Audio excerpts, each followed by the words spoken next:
Ah. Subhanallah, Jauro. Ya aka haka nan ka kunna wuta. Ai rado Allah garin nan zafi kawai nake ji. Yasa nake ka bari kunna wuta. Kai to ana ga tana da dumi. Zafi kake ji ka kunna wuta. Zafi nake ji. Ka kunna wuta. Me zan ji?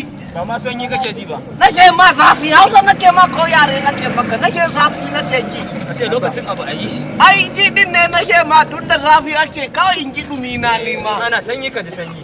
A to kai ma na ma in zaka ji ka ji ai ba ruwa na ma ba. Amma yaushe ka gudu?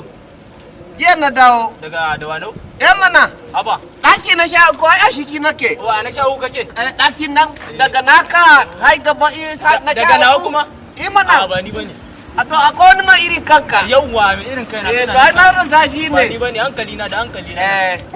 Ai ni ina kama zafi garin nan yayi yawa. Wallahi kuma zafi yake ji. Dan dosa Kai na ka mama. banni in ƙara wuta to Allah zafin nan yayi yawa a garin nan. Dosa na mama na. Inda zafi kake ji. A kana doda na min gaskiya sanyi zan ji. A'a. To ai sanyin ake so a ji. To ka doda na min ji. Doda na ma? Ashe da wani din ba ta yi aiki ba.